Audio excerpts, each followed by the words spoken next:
What's your assessment of Okay. the Well, ceasefire? overall, it is holding. The Israelis did violate it. They actually a sniper killed a child. I think I And saw that video. yeah, but all in all, it is holding, and the hostages are being exchanged. I think there were how many were there? Five female hostages, female soldiers. So 5 or 3, I don't So it may have remember. been three. Yeah. A lot of people noted, like, these women were in very good condition. They didn't show any signs of abuse, and I don't think they're claiming anything like that.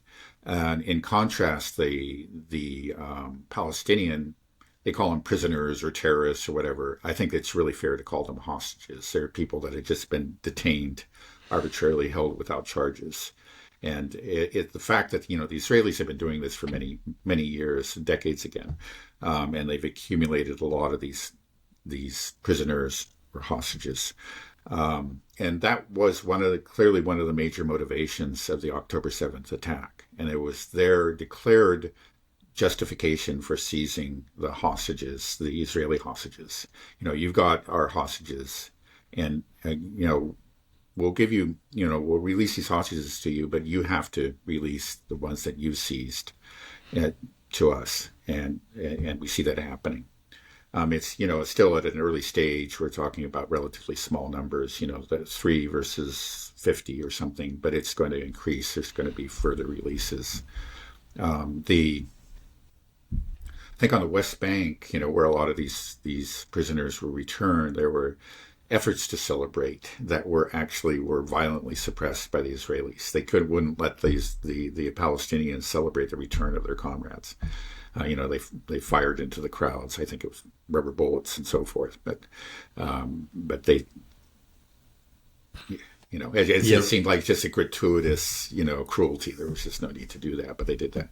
The Israelis did.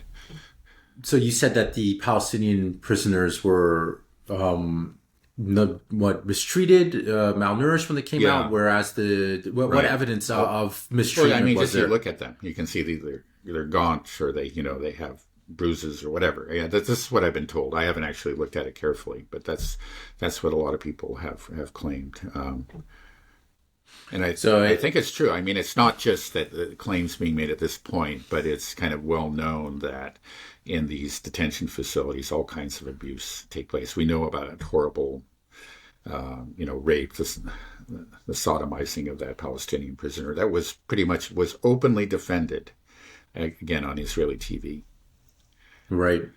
So you're saying it's much better to be a prisoner or a hostage held by Hamas than it is to be a prisoner or hostage held by the Israelis. Right. I think the only thing you can say is that the problem is if you're a prisoner or hostage held by Hamas, there's a real chance you might end up being killed by an Israeli bomb. And I think that's probably where most of those, there have been hostages who have been killed during the course of the conflict. But most likely, and I know that Hamas has stated that they were killed by Israeli bombs. Do you think the reality, these things that you're telling me, just the idea of saying that it's better to be, you'd much rather be a hostage held by Hamas than by Israel, as long as you're not killed by Israel when you're a hostage of Hamas? It's just, will that break into the psyche of maybe not Americans, but is it breaking for the rest of the world? Yeah. Do they come to that conclusion? I mean, yeah, I think it's just another piece of evidence, that again really reveals the very ugly face of Zionism, and that this is what we've seen throughout. It was always there for anybody who was paying close attention prior to October 7th, but after October 7th, it was just, if you were at all honest, if you didn't just insulate yourself within the Western bubble, you saw it, and you could not avoid seeing it. And this is just, just part of that. This has been, it's just sort of ever since October 7th, there's been, just a torrent of evidence, and it continues to this day. Evidence, again, pointing to the brutality of Zionism. How does somebody like Stefanik become such a Zionist? Because I saw that she's a Catholic. Like, how does a Catholic say that Zionism is her real religion in a way. I mean, she's, Yeah, like, I don't understand how that happens to people. I mean, I understand Christian Zionism, I thought was more of a yeah, Protestant phenomena, right. not so much within Catholicism. Yeah, It well, just it's seems certainly not very, right. Right. Yeah, you certainly like this is not the teaching of the Catholic Church, and the teaching of the Catholic Church is, actually is completely more than inconsistent. It's just completely in conflict with Christian Zionism. But individual Catholics, it's true. I've noticed that over the years, there are individual Catholics who become ardent Zionists, and it's just part of, it's just out there. There's this Zionism is a real cultural force, and people get converted by it. It does become something like a religion to them. They just yeah. identify totally with it. It's Right. quite They extraordinary. just say it's a biblical right. I almost feel like it's just because Israel is in Zion or mentioned in the Bible, they just assume like, yep, that's God's plan as a Christian. But it's deeper than that, clearly, right? But I mean, for a Yeah, lot of people, maybe it's not that deep. They yeah, just adopt Zionism. But it's just such an odd phenomenon for me. If somebody that is a Christian, a hmm, Catholic, and then you say, yes, this is the biblical right of these Jews to go in and kill yeah, these people, take their land, doesn't seem very Christian to me. yeah. No, no, it's not at all Christian. First of all, it didn't even Christian Zionism didn't even exist until the 19th century, and it was initially just a very much a fringe phenomenon. It wasn't towards until sometime in the middle of the 20th century that it became somewhat mainstream. It still wasn't, a mainstream point of view, but among certain Protestant sects, it became somewhat mainstream. And then it was really after the '67 war that it began to really take off in this country and become a force to reckon with. Um, yeah, it's just not on many different levels. Just looking at the,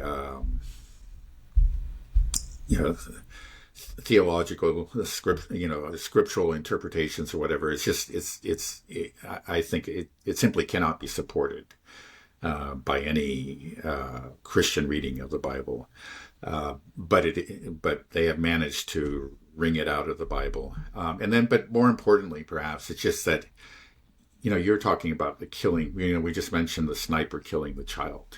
As a Christian, how can you stand by? How can you support this? A lot of them, of course, don't really want to see it, and they believe what Fox News tells them, that they're just all animals and beasts over there. They're not really humans. But um, Yeah. again, I mean, not even as a Christian, just as a human, how can you yeah, be okay with right, that? It's yeah. just, No, no, no. It's just it is a black mark on, let's say, on anybody, but I think particularly for a Christian or a Christian sect to associate themselves with this.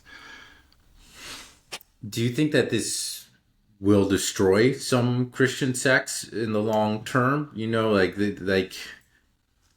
will I what don't Israel's know. done, will destroy Judaism? And it's because Yeah, that's, well, when that's we saw Max Blumenthal, right, he's made that accusation of Blinken's like, look what you've done to our religion. Look what you've right, done.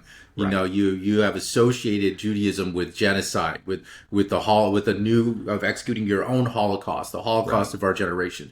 Like, that's a bad mark to be associated, Yeah. because it's one thing if it's a nation, okay, that was a Nazism group of ideology, but it's not a whole religion, that Uh-huh. spreads across the whole, it's like, can Judaism survive what has Yeah. happened or what is happening?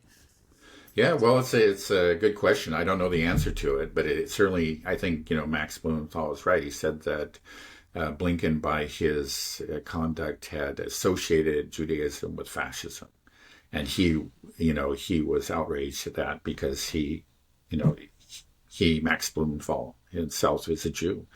Um, but you can say the same thing of the Christian Zionists within this country too. Is that they are putting at their own faith at risk, by going down this road.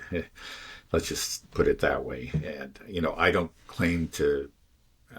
know how it's all going to end, but they too have put their churches at risk. This is a dangerous association. It's a deeply wrong association. It's just that it's protected by, all these powerful media organs right now. But at some point, that protection may cease to be effective. Somewhere down the road, we'll see. Right now the now that the ceasefire is in effect, the Hamas authorities are able to start digging through the rubble, and they've already uncovered dozens of bodies. So that, as we predicted, that body count will increase, and eventually too we'll start to get statistics on the total number of deaths, the civilian deaths that were not directly caused by combat but indirectly caused by combat, and all of that. Again, like we've discussed earlier, is going to have an impact. It's going to have further blacken the name of Israel and its supporters around the world.